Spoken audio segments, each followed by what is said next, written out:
It was a few weeks before the examination when I started noticing the ravishing presence of Tricia. That day, I ran into the incontrovertible beauty, the beauty that kills. Merely standing close to Tricia produced some magical spells of irresistible allure. Not entirely too distant a time, I discovered that she was actually in level 300, but had 1 or 2 carryover courses, which she took with us. That was all I knew about her, until I fell into the snare of her fleshly temptation and succumbed to its consuming powers. Before then, I'd had to content myself with a distant admiration and lustful wishes. I didn't have the resolve to go to her. I merely contented myself with salivating at her ravishing presence, casting furtive, ogling glances at her. I was to be left breathless the remaining part of that day. Barely had I sat down, saw her coming down to the restaurant in my direction. A certain self-consciousness possessed me at the prospect of having her presence being so close in the small sitting space of the restaurant.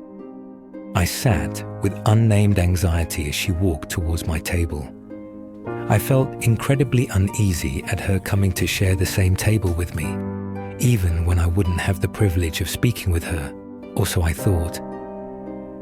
My idea of spending some quiet moments alone vanished into thin air, so I sat on and began to munch my meat pie and sip my soft drink, so consciously. "Hello, Mike," she muttered.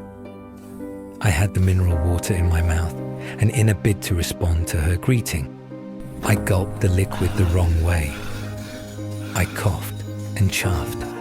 My eyes reddened as I brought out my handkerchief to wipe them.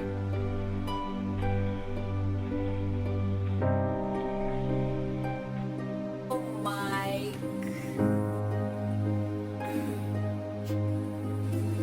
I'm sorry, Mike. Are you better now? Please, I'm so sorry. Okay, it's nothing really. Are you okay now? Yes, I'm very okay. I had wanted to talk with you these past weeks, but it has not been easy. You hardly stay in class long after lectures. Where do you usually rush off to? Sometimes I rush off to my friends' rooms, and sometimes I just hide in the library. Where else? Why? I hate to stay around and be pestered endlessly. Because you are a scholar? Well, maybe. I wouldn't know. Then I have come to pester you too. I don't see how. I could gaze through her beautiful face and the sparkling, white, gap-toothed teeth. The diastema was so cute and well-shaped, making her even more attractive. Because I need your help in my courses. At this juncture, I bowed my head in a swift, thoughtful reflection. I regarded her beautiful oval face for a while. The discomfiture I felt when she newly entered the snack joint had disappeared. Clearly, I saw her as another victim on the prowl. But would she follow the path of passion, given her immense beauty? Wouldn't she feel too proud to deliver the goods of passion should I offer to help? I needed to be sure. There was nothing else I stood to gain in helping them academically, other than feasting in the luxury of their passion. Here, now, was another victim. I chose to call them victims of academic poverty and anatomical aberration. What was my own? They had come to me unsolicited, for help. And more than that, they freely offered themselves to me, even when my Christian faith dictated otherwise. They made me set aside my faith. Now I was ready for them. Then I said to her, So, how exactly do I help? I've got 3 carryovers in your course. Their time clashes with my 300 level classes. If I fail again, I won't graduate. You're my only hope. Please, Mike. I need your help, your notes, your guidance. Well, I don't perform miracles. By the way, how did you know my name?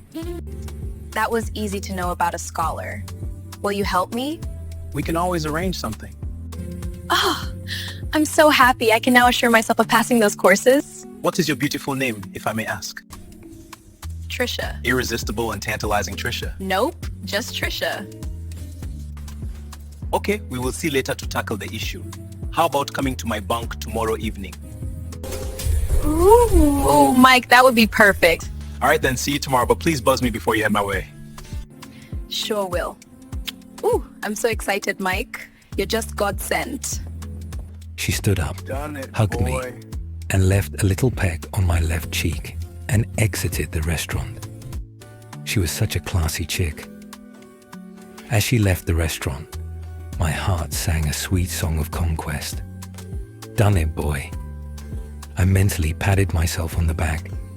A big fish had swarmed in to tangle in my net. Don't ask me what I'd do with her. Tricia was an explosive catch, and to think that she'd come to me just like that made me an offer. It was an offer, else she wouldn't get anything out of me. Jane and her friends had taught me the rules of the seductive game, and I was a fast learner. I hoped to play according to the unrecorded rules with Tricia, the beauty that kills. Until I'd tested the reserves of her passion, I wouldn't let her go. So it turned out to be, but sadly enough, it came with a high, costly, and humiliating price.